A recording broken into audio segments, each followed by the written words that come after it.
एक वो पुरानी कहावत है अंग्रेजी में, we are living in interesting times.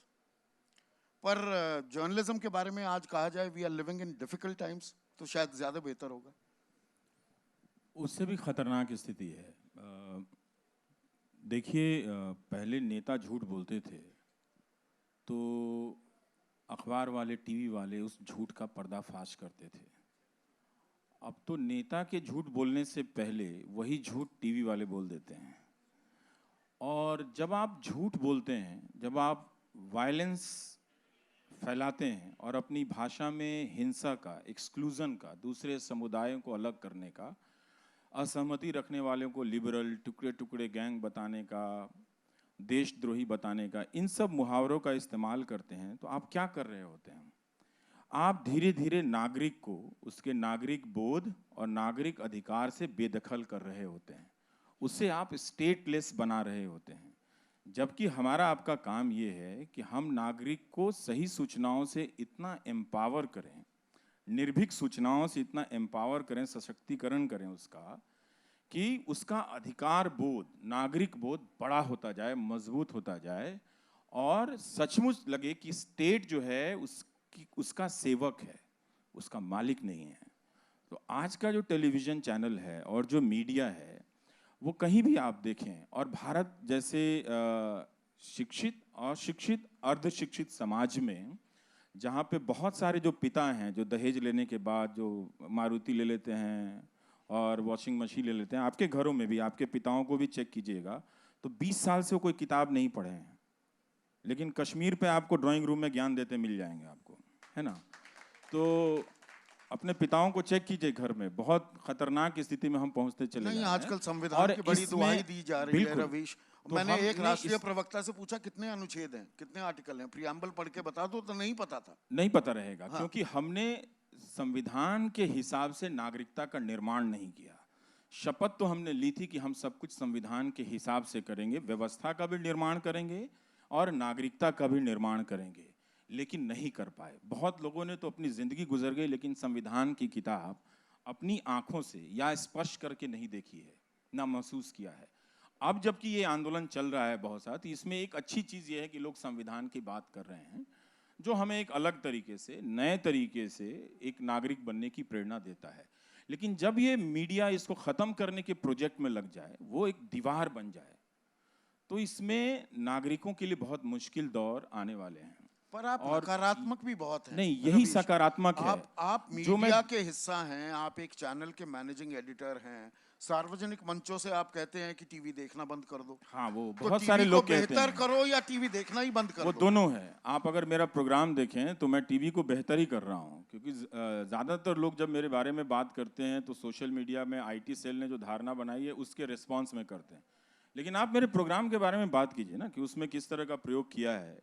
कि आज के ही समय में आप देखिए कि 30 मिनट की कमेंट्री चल रही है, उसको यूट्यूब में ही 1-1 मिलियन, 2-2 मिलियन देख रहे हैं। मैं इसलिए कहता हूं कि टीवी को नहीं देखना चाहिए। अगर आप मुझे लंबा वक्त देंगे तो मैं इस पे लंबा बिल्कुल बोल बिल्कुल सकता हूं। बिल्कुल। क्यों नहीं देखना चाहिए? इस टीवी को नहीं देखना चाहिए किसी भी स्वाभिमानी दर्शक को। जो टेलीविजन दर्शक के स्वाभिमान से खिलवाड़ करे, उसको वो 250 रुपया केबल का नहीं देना चाहिए, बल्कि वो पैसा प्रधानमंत्री राहत कोष में देना चाहिए, और अपने घर में आप पीएम की फोटो लगा लीजिए, ये ठीक बात है ना? प्रधानमंत्री राहत कोष का सिस्टम ठीक चलता है, लोगों की मदद होती रहती है, तो आप वहां भेज दीजिए। ये बात मैं किसी हल्के में संदीप नहीं कहता हूं, सोच समझ के कहता हूं कि जब टीवी आपको दंगाई बनाने लगे, उस तरह की भाषा का इस्तेमाल करने लगे, झूठ फैलाने लगे, सरकार से ना पूछकर आपसे पूछने लगे, तो इसका मतलब है कि वो टीवी नहीं है, वो प्रेस के नाम पर कमाई गई विश्वसनीयता का इस्तेमाल करके नागरिकों के अलग अलग समूहों को अलग अलग समय में उसको खारिज करता है और उसको कमजोर बनाता है। तो आप ऐसे टीवी को देखना चाहते हैं, और आप एक प्रक्रिया के तौर पर देखिए कि इसमें क्या कंटेंट है। हर टेलीविजन चैनल से अब रिपोर्टर की बैटरी गायब है। हम जब फील्ड में थे तो हमारा कंपटीशन अच्छे रिपोर्टर से होता था, उसका चैनल चाहे जैसा भी हो, नंबर 1 है या 2 है या 10वें नंबर पे है, लेकिन फील्ड में घूमने वाला आदमी बेहतरीन रिपोर्टर को रिकॉग्नाइज करता था, उसका एक सेल्फ रेस्पेक्ट होता था। सैलरी भले उसकी कम है, वो लोकप्रियता भी नहीं है, लेकिन अपने स्किल से जाना जाता था वो। अब आप कहाँ रिपोर्टर है? रिपोर्टर की फौज गायब कर दी गई है एनाइफिकेशन ना? हो गया। हाँ, एनाइफिकेशन हो गया है। तो एजेंसी के जरिए आता है जिसमें सवाल जवाब नहीं होते हैं। ये कह दिया जी, ले जाओ यही सुना दो। ये जनता का अपमान है, दर्शक का अपमान है। और मैं हमेशा कहता हूं कि दर्शक को उस कुर्सी से उठकर चले जाना चाहिए। जिसके लिए आप 1 घंटा दे रहे हैं तो आप बेचैनी, आपको आश्वस्त करने वाली सूचनाएं चाहिए। प्योर इंफॉर्मेशन होता है जितना, उतना ही डेमोक्रेसी श्योर होता है। और ये आप टेलीविजन को देखिए कि ज्यादातर टेलीविजन, और अब मैं अपवाद की बात नहीं करना चाहता, सारे के सारे किसी न किसी रूप में इस खेल में पड़ गए हैं। अगर रिपोर्टर की फौज खत्म हो गई है तो बगैर रिपोर्टर की सेना के क्या आप ऐसे किसी पत्रकारिता की कल्पना कर सकते हैं जिसमें समृद्धि हो किसी प्रकार की? क्या उसमें सूचना की समृद्धि आ सकती है? मुझे तो नहीं लगता है। अब आप 5 एंकर के भरोसे कर रहे हैं और आप उसको स्टार बनाते हैं। हाँ, ये आ गए, फलाना आ गए, वो आ गए, फूफा आ गए, मौसा आ गए। हाँ, लेकिन वो कितना कुछ जानता है? वो नहीं जानता, उसके पास सूचनाएं नहीं है। तो जिस वक्त, जैसे दिल्ली का ही आप उदाहरण ले लें, तो दिल्ली में दंगे हुए, तो इस वक्त दिल्ली राजधानी, आप सोचते होंगे कि ये मीडिया का कैपिटल है। हाँ, लेकिन आप देख लीजिए क्या रिपोर्टिंग है, बहुत कम रिपोर्टिंग है जिसमें जवाबदेही फिक्स कर पाए आप। यही दंगा हो गया, 3 दिनों तक पता ही नहीं चला कि कौन शुरू किया, क्या हो रहा था। तो इस राजधानी की बात ये इसलिए हुआ कि रिपोर्टर का तंत्र ध्वस्त हो गया है। एंकर को एक लाइन का टॉपिक चाहिए होता है और 4 गेस्ट आते हैं, और उसमें वो गेस्ट अगले दिन आपको नाली पे भी आता है, अगले दिन पानी पे भी आता है, फिर पाकिस्तान पे भी आ जाता है। उसकी भी अपनी एक सीमा है। तो अगर आप उन कार्यक्रमों को देख रहे हैं तो विश्लेषण कीजिए कि आप कितना जानते हैं। तो हम इंफॉर्मेशन सीकिंग और रीडिस्ट्रीब्यूटिंग मीडिया नहीं है, हम नैरेटिव कहीं से उठा रहे हैं और उसको रीडिस्ट्रीब्यूट कर रहे हैं। पर उसका ये एक और कमजोर पहलू, करता है। एक और पहलू है रवीश, जो आप बात कर रहे हैं वो बिल्कुल आप बजा फरमा रहे हैं। और आजकल जो टॉक शोज, मैं भी एक टॉक शो होस्ट करता हूं, उनके नाम ही अगर आप देखेंगे, टक्कर, दंगल, आर पार, वो तीर चल रहे हैं, भाले चल रहे हैं, और महाभारत, ललकार, ऐसे ऐसे नाम है। पर व्यूअर देख रहा है। नहीं, मैं नहीं मानता कि इसमें व्यूअर का कसूर नहीं, है। ये जो टीआरपी का जो खेल है, टीआरपी अगर आती है, वो भारत पाकिस्तान मैं तो करते रहो, दुनिया का पहला हिंदू 0 मुस्लिम। टीआरपी एंकर हूं, आपकी दुनिया में एग्जिस्ट करता हूं, ऐसी बात नहीं है, मैं एग्जिस्ट करता हूं। बात यह है ना संदीप, आप एक और मैं एक बात कहता हूं, आप अपने दफ्तर में या कहीं भी आप एंकरों की मेहनत देखिए। जब मैं एंकर बना तो 4 दिन में ही कहने लगा कि ये अजीब काम है, इसमें तो सर्फ के भी 250 रुपए बच जाएंगे क्योंकि कपड़े भी गंदे नहीं होते हैं। मैं कहता ये बढ़िया है यार, ना जीन्स धोने की जरूरत है, ना शर्ट धोने की जरूरत है, चेहरे पे चमकाओ और आके बैठ जाओ और कुछ भी बोलते रहो, है ना? तो उसमें मेहनत नहीं है। तो जिन एंकरों को दिया गया, आप इसको फिजिकली मेजर कर सकते हैं, मैं कर सकता हूं कि वो अपने प्रोग्राम के लिए कितना मेहनत करते हैं। सच बात यह कि कोई नहीं करता है। ये ड्रामाबाजी बंद होना चाहिए। सच्चाई बात यह है, कोई पढ़ के नहीं आता है और जाकर वहां पर बैठकर अपने मैनरिज्म का प्रदर्शन करता है ना, कि थोड़ा आप डाइटिंग कर लिए हैं तो फिट लगते हैं, जिम में है तो बाइसेप्स अच्छा है। ये जर्नलिज्म नहीं है ना। जर्नलिज्म का मतलब है इंफॉर्मेशन लाना और देना। पर लोग तो देख रहे हैं। लोग नहीं देख रहे हैं। मैं कह रहा हूं कि लोग, ये बात कहना कि लोग देख रहे हैं, ये पूरी तरह से सही नहीं है। अगर ये बात सही होती तो वो कौन लोग हैं जो मुझे हर रात YouTube पे 1 million view, 2.3 million view, 3.6 million view. गाली भी बहुत पड़ती है। गाली पड़ती है तो उसमें कोई बात नहीं। गाली देने वालों का तो एक सरकार ने तंत्र खड़ा किया है ना, तब वह पड़ रहा है। लेकिन जनता ने प्यार करने वालों का तंत्र खड़ा किया है ना, तो वो भी तो देखना पड़ेगा। तो हमने दर्शकों तक सूचना ले जाने के लिए मेहनत नहीं की। मैं अपने ही चैनल की बात बता रहा हूं, मैं अपने प्रोग्राम्स की क्लिपिंग्स नहीं बनाने देता। बहुत रेयर होता है तो वो मान भी गए हैं, उनको समझाया जाके कि नहीं आप मत कीजिएगा ऐसा। क्योंकि मैं अपने दर्शकों से यही कहता हूं कि अगर आपको दर्शक बनना है तो एक जिम्मेदारी का काम है। ये हुले लेले का काम नहीं है कि आधे घंटे के प्रोग्राम में 10 मिनट का क्लिप निकाल के 10 सेकंड का लेके आप उसको वायरल कराते हैं।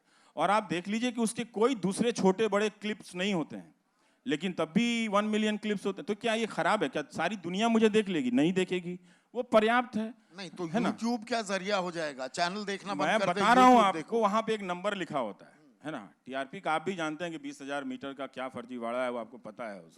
उसमें बहुत सारे विवाद है। पर यूट्यूब में एक पता चलता है कि एक नंबर उसमें लिखा रहता है, उसको कोई चैलेंज करे तो वो अलग बात है। पर मेरी नज़र में वैसा कोई गंभीर चैलेंज नहीं है। है तो फिर मुझे भी बताइए। तो मैं ये कह रहा हूं कि अगर आप दर्शक को हल्का बनाएंगे। आप यही कर रहे हैं मीडिया के जरिए, नहीं गिव एंड टेक होता है। तो टीवी जब आया तो टीवी क्या कर रहा था, टीवी के पहले दुनिया में क्या हो रहा था, आपको एक छोटा सा उदाहरण देता हूं। आपको मैं ले चलता हूं 18वीं और 19वीं सदी के अमेरिका में। ठीक, अमेरिका में फांसीवाद नहीं आया। जब उस वक्त प्रथम विश्व युद्ध और दूसरे द्वितीय विश्व युद्ध के दौर में दुनिया पलट रही थी, तो क्यों नहीं आया? वजह यह थी कि अमेरिका में या कोई 1600 या 1700 के आसपास पहला अखबार बन जाता है और प्रिंट का कोई 500-600 साल का इतिहास है। लेकिन टेलीविजन के आने से पहले जो प्रिंट अखबार का जो इतिहास था वो 400 साल का हो गया था। तो प्रिंट ने एक कल्चर बनाई थी बातों को गंभीरता से कहने की और उसमें विस्तार से तथ्यों के साथ कहने की। तो अमेरिका में एक लिसियम मूवमेंट चलता था, तो जिसमें लिंकन होते थे, उनके प्रतिद्वंदी होते थे और उन दोनों के बीच डिबेट होता था। और वो डिबेट हाव भाव के प्रदर्शन का डिबेट नहीं होता था, लिख कर लाना पड़ता था अपने सोर्सेस के साथ और बात करनी पड़ती थी। 2 घंटा लिंकन साहब बोलते थे, 2 घंटा उनके प्रतिद्वंदी बोलते थे और फिर 1-1 घंटा जवाब होता था। और लोग इसके लिए 2-2 दिन तक उस डिबेट को देखते थे। और उस वक्त अमेरिका में ऐसे डिबेट होने वाले, मैं आपको 18वीं सदी की अमेरिका की बात कर रहा हूं, जहां अभी बिजली नहीं आई है, अभी बिजली का बहुत प्रसार नहीं हुआ है, अगर आई है तो वहां पे एक हॉल की बुकिंग होती थी, हॉल नहीं मिलते, 3000 हॉल थे वहां पे। जब टेलीग्राफ आता है तो वो क्या करता है कि उस सारे कॉन्टेक्स्ट को काट के एक फोटो में घटना को बदल देता है। और आपको लगता है कि दुनिया में विदेश नीति वही है कि टेक्सास स्टेडियम में प्रधानमंत्री और ट्रंप हाथ मिला रहे हैं, तो वो आउट ऑफ कॉन्टेक्स्ट करता है। यही काम टेलीविजन भी धीरे धीरे करने लगता है। और करते करते अब तो जो सूचना और डिबेट का जो एक मिश्रण था वो गायब हो गया संदीप। तो अब आपको समाज ही हमने ऐसा बना दिया है, कुछ श्रृंखल संखल समाज होता जा रहा है। कम सूचनाएं होंगी, लोग बेचैन होंगे, बेवजह हिंदू पे, बेवजह मुसलमान पे शक करते चलेंगे और मार देंगे। आपको एक छोटा सा और उदाहरण देता हूं। 1947 के साल में, ये वही देश है ना, वही जमीन है, इन अफवाहों के चलते सभी ने एक दूसरे को मिला के 20 लाख से ज्यादा लोगों को मार दिया था। उसमें अखबारों की भूमिका बहुत भयानक थी। और आप नेहरू, सरदार पटेल, राजकुमारी अमृत कौर, इन सब के कॉरेस्पॉन्डेंस को देखिए। आज भी उर्विश कोठारी ने लिखी ये बात प्रिंट में, लेकिन उसके आगे की जानकारी मैं देता हूं। इस तरह के एक हिस्टोरियन हैं यास्मीन खान, आप उनकी किताब पढ़ सकते हैं, पढ़नी चाहिए आपको, द ग्रेट पार्टीशन। तो उसमें जो हिंदू अखबार का जो एडिटर है वो कल्पनाएं गढ़ता है कि मुसलमानों का दल वहां आ गया है रात में और इतने लोगों को मार गया है। उसी तरह से जो मुस्लिम लीग के उर्दू अखबार थे वो भी इस तरह की कल्पनाएं और अफवाहें फैलाते हैं कि रात में फलानी जगह पे हिंदुओं का आ गया है और अटैक कर दिया है। नतीजा ये होता था कि अगली सुबह उसी से मिलती जुलती घटना कहीं और हो जाती थी जो नहीं हुई होती थी और हजारों लोग मर जाते थे उसमें। तो इस स्थिति से निपटने के लिए जालंधर, लाहौर, अमृतसर और एक और जगह है, इन जगहों पे 20,000 अखबार एयर ड्रॉप किए गए थे। 20,000 अखबार। तो हम इस फेक न्यूज, र्यूमर और जिस तरह का एक सांप्रदायिकता इस चैनल में आई है, उसके खतरों को गंभीरता से हमें देखनी चाहिए। हमारे जो सबसे बड़े आदर्श हैं, पूर्वज हैं हिंदी पत्रकारिता के, गणेश शंकर विद्यार्थी, उनकी हत्या इसी की वजह से हुई। वो दंगा रोकने के लिए गए थे। गांधी से पहले उस गांधीवादी की हत्या हो चुकी थी और फिर गांधी की भी हत्या होती है। और उनकी प्रताप की राइटिंग पढ़िए आप। वो प्रताप के पहले संपादकीय में लिखते हैं कि हम सांप्रदायिकता को बढ़ावा नहीं देंगे, हम नहीं देंगे। लेकिन आज, और आप जाकर देख लीजिए कि जो नैरेटिव जर्नलिज्म आया है, ये नैरेटिव जर्नलिज्म स्टेट का जर्नलिज्म होता है। ये स्टेट की नैरेटिव होती है। जनता का एक भी आप नैरेटिव बता दीजिए जो चल रहा है। 2 लाख किसान आए, किसी अंग्रेजी चैनल में आपने देखा? हिंदी चैनल भी अब उस तरह से हो गए। तो हर चैनल को जनता से दूर किया गया है, स्टेट का पार्ट बना दिया गया। तो हमने, जो मैं कह रहा हूं कि 1947 में हमने इतने लोगों को मारा इन्हीं अफवाहों की वजह से। और जब स्टेट क्रिपल करता है, ढहता है, हमारी जिम्मेदारी थी कि हम होम मिनिस्टर को क्वेश्चन करें, हम दिल्ली पुलिस को क्वेश्चन करें। ये तुरंत बंद होकर ताहिर हुसैन बनाम कपिल मिश्रा के नैरेटिव में चला गया। नैरेटिव आपको यहीं ले जाता है, जमीन की घटनाओं को हटा देता है। उस वक्त क्या हो रहा था? जो 47 में हो रहा था वही नैरेटिव, और वही 2020 में हो रहा वही नैरेटिव। क्योंकि उस वक्त मीडिया नहीं था, मीडिया था पर स्टेट नहीं था। पर ये नैरेटिव बदला कैसे है?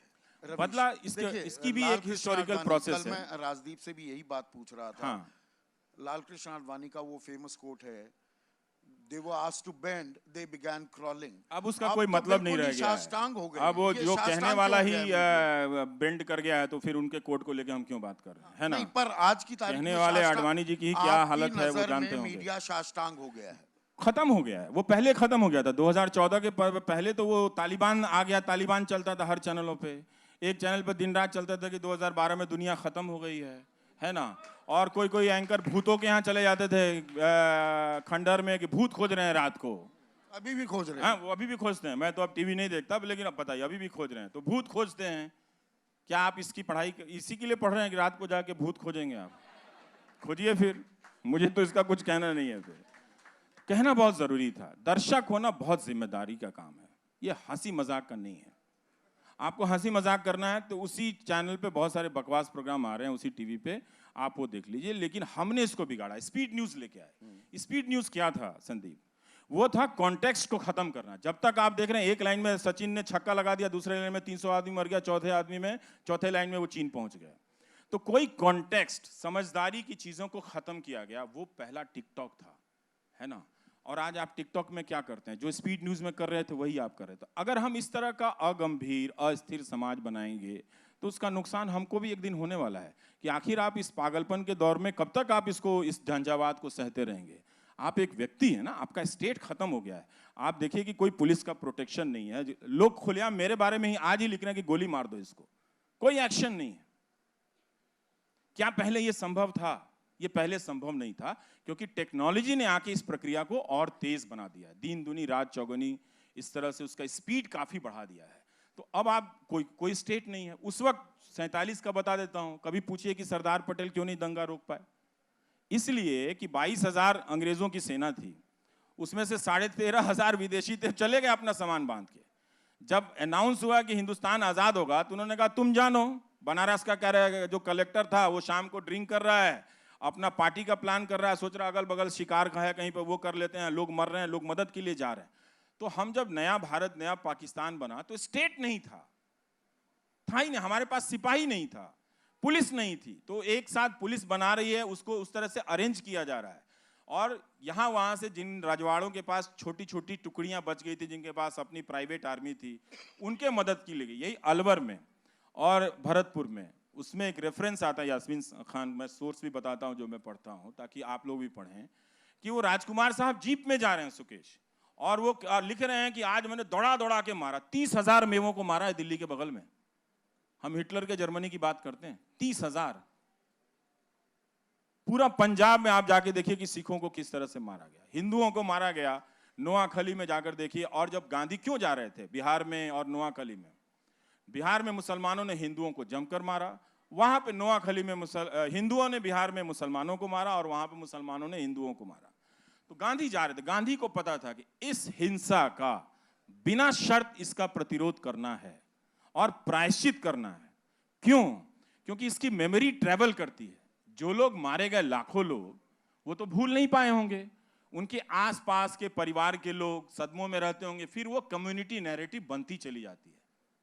और जो लोग मार के बच गए, वो अपना गौरव भाव का व्यापार करते होंगे कि हमने तो उस वक्त इतना लोगों को मारा। तो ये नैरेटिव ट्रेवल करती है सोसाइटी में, वायलेंस, और समय समय पे कहीं और जाकर फूटती है, कहीं और दंगा हो जाता है, फिर वहां से कलेक्ट होकर नया एजेंसी लेके ये ट्रेवल करता है। फिर दिल्ली में हुआ, दिल्ली के बाद इसी तरह से ये इस मेमोरी जो है ट्रेवल करते करते किस रूप में जाएगी पता नहीं। इस प्रोसेस में एक ऐसा मीडिया आ गया है जिसके पास इतना पावर है, जिसका काम था कि व्हाट्सएप में या ट्विटर में इस तरह के जो गुंडे लोग आ गए हैं, जो राजनीति में हम मान्यता दे रहे हैं। आईटी सेल के लोगों को हम बुलाते हैं टीवी के चैनल शो में, जो लोग अफवाहें फैलाते हैं, गलत वीडियो जारी करते हैं, उनको हम टीवी के डिबेट में बुला के मान्यता देते हैं।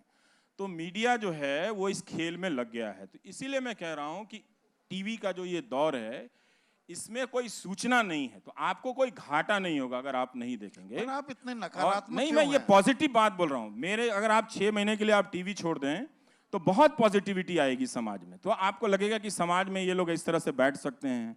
अभी इन दोनों ने एक दूसरे पर तलवारें नहीं खींची हैं, समाज में भाईचारा है, लोग मिलजुल रहे हैं। हमारा जो मेन काम है, इसमें क्वेश्चन तो करना पड़ेगा। हमारा काम, देखिए, मैं रेलवे स्टेशन पे बिकने वाली सफलता के 100 मंत्र जैसी किताब नहीं बेच रहा हूँ यहाँ पे। जो मैं देख रहा हूँ, जो मुझे लगता है इस समय में बोलना चाहिए, वो मैं बोल रहा हूँ। ये नकारात्मक बात नहीं है। अपने समय को अपनी समझ से, अपने तथ्यों के साथ अगर मैं बोल रहा हूँ, ये सकारात्मक बात है। नकारात्मक इसलिए मैं पूछ रहा हूँ, बीजेपी के प्रवक्ता आपके पास नहीं आते, प्रधानमंत्री किसी को इंटरव्यू देते हैं, आप एक ब्लैक बैकड्रॉप में लंबी सी एक तकरीर पेश कर देते हैं। वो नकारात्मक है। वो दुनिया के इतिहास का एक बेहतरीन टेलीविजन प्रोग्राम है। उसमें क्या था? ब्लैक स्क्रीन में वो शोर था। जो आप तथ्यों, तर्कों और सूचनाओं को हटाकर एक शोर पैदा कर रहे थे, उस शोर के खिलाफ वो प्रोग्राम था। उसमें क्रिएटिविटी थी। वो नकारात्मक प्रोग्राम नहीं है। दुनिया के इतिहास में अगर आप देखेंगे टेलीविजन में, तो उस तरह का प्रोग्राम नहीं था। बहुत ही डेयरिंग प्रोग्राम था वो। और वो, अगर कोई भी टेलीविजन की कला को समझता है तो वो ये बात समझ सकता है। वो नहीं आते हैं, वो उनकी समस्या है। मैं उसको लेकर ज़्यादा परेशान नहीं होता हूँ। वो अक्षय कुमार को इंटरव्यू देते हैं, उनका अपना बिजनेस है, ठीक है। लेकिन एक जर्नलिस्ट के तौर पे मैं जानना चाहता हूँ कि इंटरव्यू किसने सीख किया? आप तो इंटरव्यू मांगेंगे ना। क्या अक्षय कुमार ने इंटरव्यू मांगा? वो इंटरव्यू कहाँ एडिट हुई थी? कितना पैसा लगा था उसमें? ये जर्नलिस्टिक काम है, तो पूछना चाहिए। तो वो उनका अपना है, तो वो नहीं आते हैं। ये सवाल तो है कि इतनी बड़ी पार्टी एक आदमी के पीछे आईटी सेल खोल के बैठी हुई है, बताइए साहब। है नहीं, काफी स्नेह है ना पार्टी का आपकी तरफ। अमित मालवीय कमाल है। पकड़ पकड़ के चीजें डाल देते 6 हैं। साल में कुछ नहीं मिला, ढूंढते रहते हैं, कहाँ फंबल कर गया, कहाँ कुछ कर गया, ढूंढते रहते हैं उनको। कुछ नहीं मिला तो दिन रात अभी भी चल रहा है। कुछ बोलना नहीं बोला, लेकिन चल रहा है। तो इसमें आप देखिए कि ये चीज अच्छा नहीं है संदीप। अगर स्टेट किसी जर्नलिस्ट को इस तरह से चेज करे, ये अच्छा नहीं है। सवाल मेरा नहीं है। मरते तो बहुत लोग हैं इस देश में, बहुत लोग मारे जाते हैं। कौन रो रहा है दिल्ली के दंगे में जो लोग मारे गए? सवाल एक आदमी के मरने का नहीं है। सवाल है उस लोक व्यवस्था के खत्म हो जाने का, और जिसको खत्म होने में इस समय के मीडिया की बड़ी भूमिका है। और इसको अब कहा नहीं जा रहा है, ये उस वैचारिक रंग ढंग में ढल गया है। तो अब इसका मानव संसाधन इतना बर्बाद हो चुका है कि हो सकता है कि लंबे समय में ठीक हो जाए, पर हम और आप अपने बेहतर और सक्रिय दिनों में इसे ठीक होते हुए नहीं देख पाएंगे। हमने अभी गंभीर बातें की हैं। यहाँ पर ये मीडिया स्टूडेंट्स हैं, ये बडिंग जर्नलिस्ट हैं, ये देश का भविष्य हैं। मीडिया तो गर्त में जा रहा है, जैसे आप कह रहे हैं, हम साष्टांग हो रखे हैं। इनके लिए आपकी एडवाइस क्या होगी? और मैं बहुत ही बेसिक सी बात से शुरू करता हूँ। आप हिंदी भाषी हैं, अंग्रेजी में आप कंफर्टेबल नहीं हैं। पढ़ता ज्यादा, लेकिन अंग्रेजी मल्टीलिंगुअल होना कितना जरूरी है? बहुत जरूरी है, बहुत ही जरूरी है। आप ये कमजोरी का एहसास होता है आपको? हाँ। कि मैं अंग्रेजी में और मुखर होता और बोल नहीं पाता हूँ, लिख नहीं पाता हूँ, लेकिन मैं 100% किताबें अंग्रेजी की ही पढ़ता हूँ। वो अलग बात है, रोज मैं पढ़ता हूँ, क्योंकि रोज उसमें बेहतर लिटरेचर, बेहतर साहित्य अंग्रेजी किताबों में मौजूद है। ये भी एक दिक्कत है आज की तारीख में। हिंदी में भी श्रेष्ठ चीजें हैं, हाँ। पर अंग्रेजी में ज्यादा है। पर जो मेरे मतलब की चीजें हैं वो अंग्रेजी में ज्यादा मिलती हैं। आप अगर समाज को समझना चाहिए इस देश का, तो आधा गांव पढ़िए राही मासूम रजा का। आप श्रीलाल शुक्ल जी का राग दरबारी पढ़ लीजिए। बहुत सारी चीजें हैं। आप पुराने साहित्य को पढ़ सकते हैं, आप नाटक साहित्य को पढ़ सकते हैं, बहुत सारी चीजें हैं। पर जो मैं आज के दौर में जो मैं पढ़ता हूँ, डेटा टेक्नोलॉजी को लेकर, साइंस को लेकर, कि साइंस डेटा आपको हमको किस तरह से बदल रहा है, कि सारा स्पेस छोटा हो गया है संदीप। आप स्क्रीन को देखिए ना, एक लाइन में लिखना है कुछ भी तो सब कॉन्टेक्स्ट खत्म हो गया। पहले था, पहले के जमाने के प्रोग्राम देख लीजिए आप, तो जिसमें एक पर्सनालिटी से बात हो रही है, तो सिमी ग्रेवाल कर रही हैं, अनुराधा जी भी करती थी। आप उन्हीं के प्रोग्राम को पुराना देख लीजिए आप, तो उसमें कुछ भगदड़ नहीं थी स्क्रीन के ऊपर, है ना। वो बातचीत हो रही थी। उसका मकसद ये था कि इसको देखते हैं, इसका एवोल्यूशन क्या है। लेकिन अब एक बदले की वो धूम धाम आने लगता है कि अब इसकी यहाँ पे गोली चलने वाली है। तो एक तरह से हम शूटर की तरफ बनाए जा रहे हैं पत्रकारों को और मीडिया को। तो ये एक बदलाव आ गया है, ठीक नहीं है। तो मेरा अपना कहना है कि हर भाषा को मजबूत कीजिए, लेकिन जो आपकी मुख्य भाषा है उस पर ज़्यादा मेहनत कीजिए। अगर आप सोचने समझने में, और ये मेहनत किताब से नहीं होती है, मेहनत इस बात से भी होती है कि आप चलने फिरने में, चाय की दुकान जाने में, या फिर ऑटो में बैठने में, आप आम लोगों से कितनी बातें करते हैं। और ये हमारे यहाँ जो एक शब्दों का शुद्धिकरण चलता है कि ये मत कीजिए तो ये नहीं समझेंगे, ये सब बकवास चीजें हैं। आप देखिए जनता के पास हजार शब्द हैं, हजारों शब्द हैं। आप उन शब्दों को सैनिटाइज मत कीजिए, वापस समाज में ले आइए। जब शब्द आते हैं ना तो अपने साथ बहुत तरह के अर्थ लेकर चले आते हैं, तो थोड़ी स्थिरता गंभीरता आती है। लेकिन अगर आप अपने आप को पत्रकार मानते हैं तो 2-3 टेस्ट में कहूँगा। अगर आप महीने में 2 किताब नहीं पढ़ते हैं तो आपको ये लाइन छोड़ देना चाहिए, धोखा नहीं देना है ना। फिर क्या है, वो दहेज लेकर वॉशिंग मशीन लेना थोड़ी जीवन का वो है। अपने पेरेंट्स के चेक कीजिएगा, अपने अपने पेरेंट्स का कॉपी चेक करो सबसे पहले घर में कि दहेज का कितना सामान आया था, और कश्मीर पे राय देने वाले डैडी जो हैं 20 साल में कश्मीर पे कितनी किताबें पढ़े हैं। नहीं पढ़े हैं तो उन्हें अशोक पांडे वाली कश्मीर पे किताब ले आके दो, तो बेसिक किताब है, आगे और पढ़ लेंगे। तो ये पढ़िए। और अगर आप कहीं जा रहे हैं, देख रहे हैं समाज की राजनीति की चीज़ों को, कहीं रैली हुई है, मान लीजिए आपके पास नौकरी नहीं है, क्या आप में ये मन करता है कि जाएं वहाँ पर खड़ा होकर ऑब्जर्व करें कि क्या क्या हो रहा है, उसको लिखें? अगर आप में ये मन नहीं करता तो आपको लाइन अभी से इसके तुरंत मेरे जाने के बाद ही छोड़ देना चाहिए। कहने का मतलब है कि पत्रकार एक अजीब तरह का प्रैक्टिशनर होता है। वो पवेलियन में भी बैटिंग करता रहता है, मैदान में तो करता ही करता है, जब गाड़ी में बैठता है तब भी वो बैटिंग करता रहता है। तो आपको लगातार सोचना है, लगातार लिखना है, लगातार बोलना है और पढ़ना है। और ये चारों चीजें ऐसी हैं जो आपके दायरे की चीजें हैं और बहुत आसान चीजें हैं। इसको करने के लिए दिन में सिर्फ 4 घंटे चाहिए, उससे भी कम समय में हो सकता है। आप खुद महसूस करेंगे कि ये कोई रॉकेट साइंस नहीं है अच्छा पत्रकार बनना, अच्छा कम्युनिकेटर बनना, ये भी कोई रॉकेट साइंस नहीं है, और आप बहुत आसानी से इसे हासिल कर लेंगे। लेकिन आप अगर डंडी मारेंगे तो जिंदगी एक दिन आपको डंडा मारेगी। पर याद रवीश, रखिएगा। ये जो आप बात कह रहे हैं, देखिए यहाँ पर जब आपका हम परिचय दिखा रहे थे तो बहुत से लोगों ने, क्योंकि वो बिहार के थे, ताली बजाई। आप बिहार से एक छोटे से इलाके से आप दिल्ली आते हैं, नामी गिरामी स्कूल कॉलेज में भी आप नहीं पढ़े, लेकिन आप अपना एक रसूख, एक रुतबा कायम करते हैं। तो देखिए, आम जो भी जर्नलिस्ट हैं, बडिंग जर्नलिस्ट हैं, उनको लगता है कि नहीं, कुछ पुश चाहिए, कोई पुल चाहिए, कोई कह देगा तो नौकरी लगेगी। आप अपनी जीवन के उस संघर्ष को इनके सामने किस तरह से बताएंगे? कितना जरूरी है? पुल की जरूरत होती है क्या? कोई नामी गिरामी कॉलेज की तमगा होना चाहिए आपके साथ चस्पा? मतलब आप किसी नामी गिरामी कॉलेज से आकर सीधे आप खराब अंग्रेजी के एंकर भी बन सकते हैं, है ना। तो वो एक्सीडेंट हो सकता है आपकी लाइफ में, लेकिन मान लीजिए कि उससे आपको मौका मिल गया, लेकिन आपने ये जो होमवर्क अपने जीवन में नहीं किया है तो आप कोलैप्स कर जाएंगे। देखिए, पद हासिल करना बड़ी बात नहीं है। कितने लोग यहाँ पर एडिटर हैं, है ना, कितने लोग हैं, बहुत सारे लोग एडिटर हैं। तो पद हासिल करने से कुछ नहीं होता। जब तक आप कम्युनिकेशन की दुनिया में अपनी क्रेडिबिलिटी, बात की और अपने व्यक्तित्व की नहीं बनाएंगे, आपकी बातों की अब पहुंच नहीं होगी। बहुत मुश्किल। लोगों में झिझक भी होती है, इन बच्चों में झिझक होती है। मुझे भी बहुत झिझक होती थी। ऐसा कुछ भी मैं बना बनाया हुआ प्रोडक्ट नहीं हूं, बिल्कुल नहीं।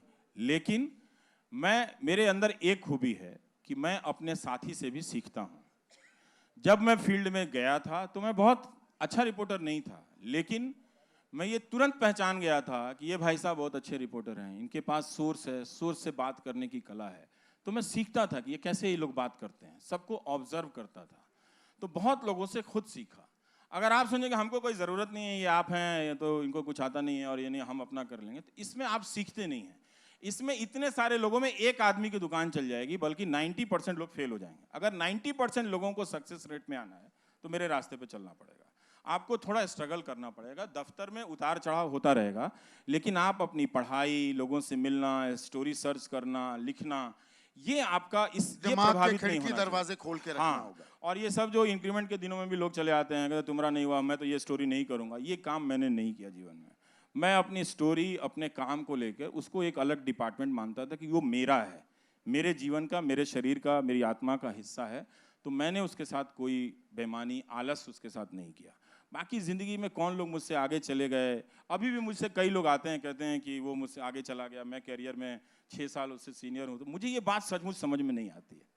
मुझे समझ में नहीं आती कि ये क्या है। इसका मतलब आप इस कमरे में खड़े होकर सोच रहे हैं ना, पूरी दुनिया आपसे आगे चली गई है। इतने बड़े ब्रह्मांड में आप यहाँ खड़े होके आप कह रहे हैं कि वो मुझसे आगे चला गया। कोई आगे नहीं जाता, हम सब अपनी अपनी जगह पर हैं।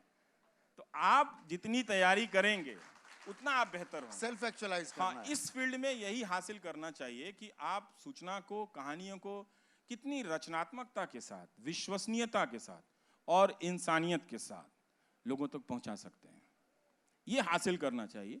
इसके अलावा बाकी चीज़ें मिल जाएं, अच्छा पैसा मिल जाए वो भी ज़रूरी है, अच्छे तरीके से रहें वो भी ज़रूरी है, लेकिन नहीं मिलता है तो अपने खर्चों को सीमित रखें। ये मैं शुरू से करता था।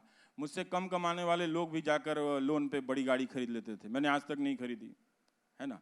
तो अपने आप को उन चीज़ों में कम फंसाया, जहाँ ज़रूरत थी, जितनी ज़रूरत थी ज़रूर फंसाया कि ठीक है ये हमें मेरे लिए ज़रूरत है, ज़रूर खरीदा, अच्छा खाना भी खाया, ऐसी बात नहीं है।